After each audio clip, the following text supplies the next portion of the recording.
ನಿಮ್ಮ ಸ್ನೇಹಿತರಿಗೆಲ್ಲ ಗೊತ್ತಿರುತ್ತೆ, ಮಾಧ್ಯಮ ಸ್ನೇಹಿತರಿಗೆ ಕೋವಿಡ್ ಟೈಮಲ್ಲಿ ಈ ಮೊದಲನೇ ಅಲೆ ಮತ್ತು ಎರಡನೇ ಅಲೆ ಸಮಯದಲ್ಲಿ ಇಡೀ ರಾಜ್ಯಾದ್ಯಂತ ಎಷ್ಟು ದೊಡ್ಡ ಹಗರಣಗಳಾಗ್ತಾ ಇತ್ತು ಅಂತ ಹೇಳಿ. ಅದು ನಮ್ಮ ಲಸಿಕೆಗಳ ಒಂದು ಪೂರೈಕೆ ಆಗಿರ್ಬೋದು, ಅಥವಾ ಈ ಬೆಡ್ಗಳನ್ನ ಅಲಾಟ್ ಮಾಡೋದಾಗಿರಲಿ, ಅಥವಾ ಈ BIECಯಲ್ಲಿ ಬೆಡ್ ನಾವು 10,000 ಬೆಡ್ಡಿಂದು ನಾವು ಹಾಸ್ಪಿಟ್ಲ್ ಕಟ್ತೀವಿ ಅನ್ನೋದಾಗಿರಲಿ, ಈ ಥರ ಸುಮಾರು ಸ್ಕ್ಯಾಮ್ಗಳನ್ನು ನಾವು ನೋಡಿದ್ವಿ. ಆದರೆ ನಮ್ಮ ಹತ್ರ ಒಂದು ದಾಖಲೆಗಳು ಏನು ಸಿಕ್ತು ಅಂದರೆ, ಯಾವ ಥರ ಸರ್ಕಾರಿ ಆಸ್ಪತ್ರೆಗಳಲ್ಲಿ ಬಡವರಿಗೆ ಅಂತ ಹೇಳಿ ಈ ಬಯೋಕೆಮಿಸ್ಟ್ರಿ ಮತ್ತು ಹೆಮಟಾಲಜಿ ಅಂದರೆ ಈ ಬ್ಲಡ್ ಟೆಸ್ಟು ಮತ್ತು ಬೇರೆ ಬೇರೆ ಟೆಸ್ಟ್ಗಳನ್ನ ಮಾಡೋ ಮೆಷಿನ್ಗಳನ್ನ ತಗೊಳ್ಳೋದಕ್ಕೆ ಯಾವ ಥರ ಒಂದು ಹಗರಣ ಮಾಡಿದ್ರು ಅನ್ನೋದ್ರ ಬಗ್ಗೆ ನಮ್ಮ ಹತ್ರ ಮಾಹಿತಿ ಇದೆ. ಆ ಮಾಹಿತಿಯನ್ನು ನಾವು ತೋರಿಸೋದಕ್ಕೋಸ್ಕರ ಇವತ್ತು ಅಂದರೆ ಆ ಒಂದು ಸ್ಕ್ಯಾಮನ್ನು ಎಕ್ಸ್ಪೋಸ್ ಮಾಡೋದಕ್ಕೆ ಇವತ್ತು ಬಂದಿದ್ದೀವಿ.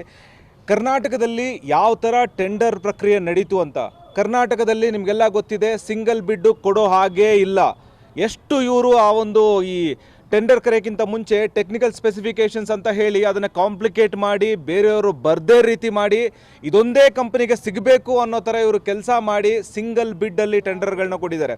ಅದು ಹೇಗೆ, same company same equipment Kerala ರಾಜ್ಯದಲ್ಲಿ ಅರ್ಧಕ್ಕಿಂತ ಕಮ್ಮಿಯಲ್ಲಿ ಕೊಡ್ತಾರೆ, ಇಲ್ಲಿ ನೋಡಿದ್ರೆ ಡಬಲ್ ರೇಟಲ್ಲಿ ಇಲ್ಲಿ ಕೊಡ್ತಾರೆ. ಸೊ ಈ ಥರ ನಾವು ಸುಮಾರು ಇಕ್ವಿಪ್ಮೆಂಟ್ಗಳನ್ನ ನೋಡಿದ್ದೀವಿ.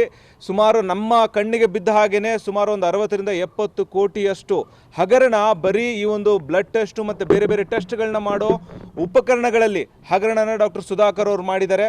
ಇದ್ರ ಬಗ್ಗೆ ನಿಮಗೆ ಒಂದು ಚಿಕ್ಕ ಮಾಹಿತಿಯನ್ನು ನಿಮಗೆ ಹೇಳ್ತೀನಿ. ಇದು ನೋಡಿ, ಇದು 3 ಪಾರ್ಟ್ಸ್ ಹೆಮಟಾಲಜಿ ಸೆಲ್ ಸೆಂಟರ್ ಅಂತ ಹೇಳ್ತಾರೆ. 1195 ಸಂಖ್ಯೆಯನ್ನು ಖರೀದಿ ಮಾಡಿದ್ದಾರೆ ಅಂತ ಹೇಳಿ ಇದನ್ನು ದೆಹಲಿ ಸರ್ಕಾರ ಏನು 1,80,000ಕ್ಕೆ ಖರೀದಿ ಮಾಡಿದ್ದಾರೆ. ಆದರೆ ಕರ್ನಾಟಕದ ಸರ್ಕಾರಕ್ಕೆ 2,96,000ಕ್ಕೆ ಕೊಟ್ಟಿದ್ದಾರೆ. ಸೇಮ್ ಮತ್ತು ಏನೂ ಬೇರೆ ಇಲ್ಲ. ಸೊ ಬರೀ ಇದು ಒಂದೇ ಇಕ್ವಿಪ್ಮೆಂಟಲ್ಲಿ ಸುಮಾರು ಒಂದು 20 ಕೋಟಿಯಷ್ಟು ಬರೀ ಒಂದು ಇಕ್ವಿಪ್ಮೆಂಟಲ್ಲಿ ಹಗರಣ ಮಾಡಿದ್ದಾರೆ. ಅದೇ ರೀತಿ 5 ಪಾರ್ಟ್ ಹೆಮಟಾಲಜಿ ಸೆಲ್ ಸೆಂಟರ್ ಅಂತ ಇದೂ ಅಷ್ಟೇ ಒಂದು ಬ್ಲಡ್ ಟೆಸ್ಟ್ ಮಾಡೋದ್ರಲ್ಲಿ ಅದು 165 ನಂಬರ್ನ ಖರೀದಿ ಮಾಡಿದ್ದಾರೆ. ಆ 165 ನಂಬರ್ನ ಖರೀದಿ ಮಾಡಿರೋದ್ರಲ್ಲಿ ಅಲ್ಲೂ ಅಷ್ಟೇ ಸುಮಾರು ಒಂದು 7 ಕೋಟಿಯಷ್ಟು ಹಗರಣ ಮಾಡಿದ್ದಾರೆ. ಕೇರಳ ಸರ್ಕಾರಕ್ಕೆ 4,60,000ಕ್ಕೆ ಮಾರಾಟ ಮಾಡಿದ್ದಾರೆ. ಕರ್ನಾಟಕಕ್ಕೆ 8,35,000ಕ್ಕೆ ಮಾರಾಟ ಮಾಡಿದ್ದಾರೆ. ಈ ಥರ ಸುಮಾರು ಇಕ್ವಿಪ್ಮೆಂಟ್ಗಳನ್ನು ಅತಿ ಹೆಚ್ಚು ಬೆಲೆಯಲ್ಲಿ ಒಂದೇ ಕಂಪನಿಗೆ ಸಿಂಗಲ್ ಬಿಡ್ ಮುಖಾಂತರ ಕೊಟ್ಟು ದೊಡ್ಡ ಮಟ್ಟದ ಹಗರಣನ ಡಾಕ್ಟರ್ ಸುಧಾಕರ್ ಅವರು ಮಾಡಿದ್ದಾರೆ. ಇಡೀ ರಾಜ್ಯ ಕಂಡರಿಯದ ಈ ಒಂದು ಪರಿಸ್ಥಿತಿಯಲ್ಲೂ ಸಹ ದೊಡ್ಡ ಮಟ್ಟದ ಹಗರಣಗಳನ್ನ ಮಾಡಿದ್ದಾರೆ.